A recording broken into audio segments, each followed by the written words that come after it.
Hayig soon maayong adlaw o maayong gabi. Another day and great opportunity again to share the word of the Lord sa imuha karon, and gusto ti kay encourage pinaagi sa pulong sa Ginoo nga kanunay nagka-remind sa ato kung unsa jud ka importante ang iyang pulong sa tigsa sa atong kinabuhi. Brothers and sisters, anang pulong sa Ginoo nga makita sa Psalms chapter 103 verse 2 na siya, dayga ang Ginoo o akong kalag ug ayaw kalimti ang iyang pagkamaluluyon. Grabe no, nice kayo ni nga verse. Ana siya, dayga ang Ginoo o akong kalag ug ayaw kalimti ang iyang pagkamaluluyon. Remember this, ayaw kalimti ang iyang pagkamaluluyon.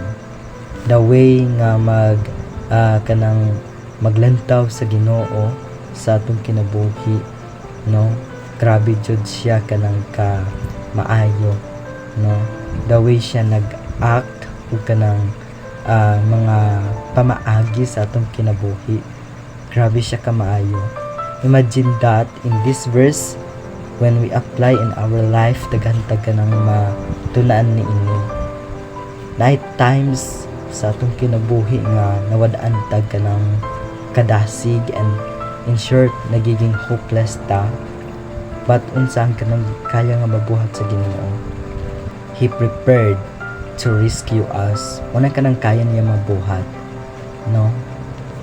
When we experience a doubt in life, unsaon kanang kaya mabuhat sa Ginoo, He reminds us kung unsa siya pagkamaayo, kung paano ta niya ginatudloan nga maging courage, no, kung paano ta niya ginatudloan nga maging faithful, nga magduol pa jud sa iyaha. That's why, brothers and sisters, in this verse teaches us, no, nga daygo nato siya sa tibok nato nga kalag. We praise Him because God deserved our praise, no, deserve kaayo sa Ginoo ang ato ang kanang pag-awit, pag-ampo, pagpasalamat.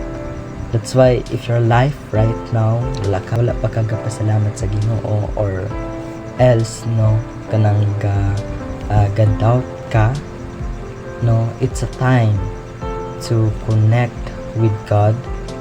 It's a time to ask Him forgiveness, and also it's a time nga maglaan kag oras sa iyaha pinaagi sa pag-ampo, pinaagi sa pagpasalamat,